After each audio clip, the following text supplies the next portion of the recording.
Last year, the Ravens led the NFL as a defense in three major categories: points allowed, takeaways, and sacks. With the departure of Jadeveon Clowney to the Panthers during the offseason, there was a vacancy in the outside linebacker room. When the Ravens drafted Odafe Owe 31st overall in the 2021 draft, he had a total of 7 sacks and 13.5 tackles for loss through 20 games at Penn State, and was being drafted because of his freak athleticism and not his production.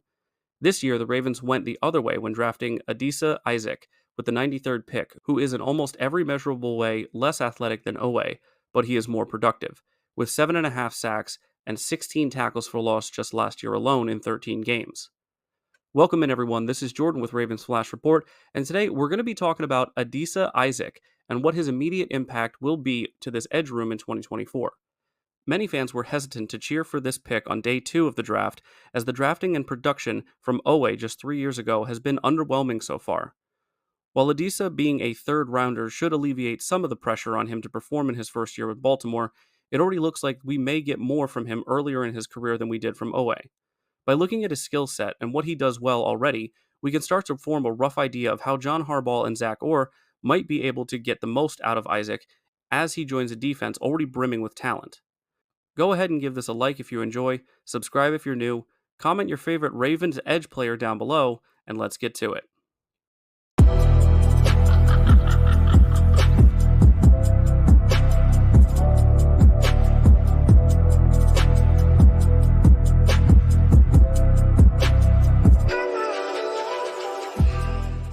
Since it's inevitable, we might as well start out by discussing the similarities and differences between Adisa Isaac's game and that of Odafe Owe. As I said at the start, Odafe is an elite athlete. It doesn't matter what position he's playing.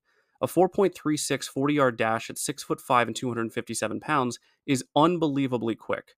I bring that up first because Adisa's 4.74 may look really slow, but as a defensive end, that is for sure above average, and while I'm not saying either of these guys are Darrell Suggs, he famously ran a 4.84. For the rest of their combine numbers, they continue to be in Odafe's favor, but we also see that despite Adisa's being less athletically gifted than Odafe, he still scores well in everything except the bench, which is the only area Adisa fell below the average. Being freakishly athletic, however, can be a double-edged sword. This may seem untrue, but the fact of the matter is, if you are always better than everyone you go up against, you rarely feel the need to grow or change due to adversity. Adisa is not Odafe, and therefore he cannot play the way Odafe plays. The fact that both of these athletes played at the same school and the same position is pretty much where their similarities end. While comparing the two Penn State products, as per NFL.com, we see the differences start to show. Adisa's strengths include team captain who leads by example, ultra decisive with good pre-snap awareness, quick hand strike allows him to separate, hustles on efficient angles to short-circuit run plays from the backside, and uses two-hand swat and/or effective dip and corner to win at the top of the rush. Meanwhile, if we look at Odafe's weaknesses, we see still raw and lacking desired starting experience, slow reaction time off the snap, lacks feel and experience to decipher run blocking schemes, hand usage would help open doors that are currently closed to him, doesn't attack with consistent swipe power, and will lose ball awareness on play action. The same things that Odafe needed to improve upon are the things that Adisa already does well.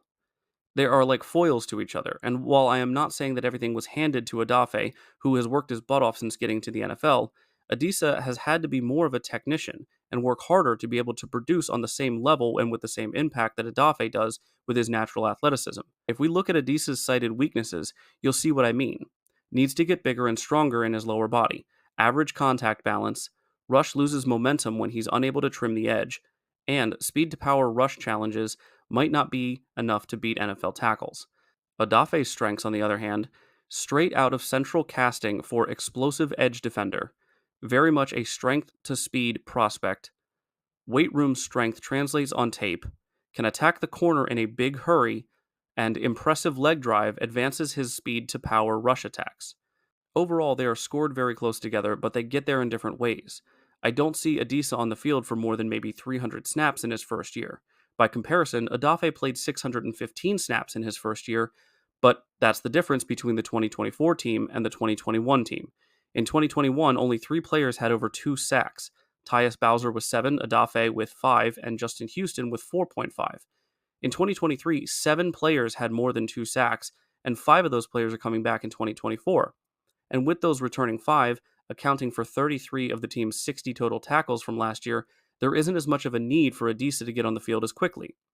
This is a great place for Adisa as he is coming into Baltimore to play under Chuck Smith's tutelage, and he will have time to develop and learn from veteran players too, like Kyle Van Noy. Speaking of Van Noy, let's take a look at his combine numbers in comparison to Mr. Isaacs because this I find interesting. Similar height and weight, similar 40 and bench numbers. Adisa has him in the broad jump, but Van Noy is slightly faster in the shuttle. And finally, the vertical also goes to Adisa as well. All in all, Van Noy's measurables provide a much closer comparison to Adisa, and when we look at the draft profile of Van Noy when he was drafted out of BYU in 2014 by the Lions in the second round, we see more similarities to how they play the position as well. Both are smart and efficient players who make the most of their physical tools to either get to the quarterback or play the run effectively. While no drafting comparisons can truly be a one-to-one, and pro-level comps are often a highly inaccurate and overly simplistic way of measuring a player's potential, but I've already seen it done with Adisa and Adafe. I just find it interesting that out of the gate, Adisa has more in common with our other starting outside linebacker, and this I think is also a major benefit for Adisa. Again, I reiterate that both Kyle and Adisa are in the top 1% of human athletic capabilities, but in the NFL, they are not the freaks that Myles Garrett, Micah Parsons, and Adafe Owe are. But that means that Adisa can learn all the ways that allowed him to compete at a high level for over a decade in the NFL as both a playmaker and a leader. At the end of the day, Adisa will be able to help offset the loss of Clowney as a smart edge defender who can also get after the quarterback from the outside or work back inside on design stunts. Overall, this feels like a good value pick for the Ravens, and while he may not have the career of a Kyle Van Noy, he just may become a Zadarius Smith or a Matt Judon, who with great coaching and using what they have to make the most of their opportunities with the Ravens, turned into high-level players who have achieved success in the NFL.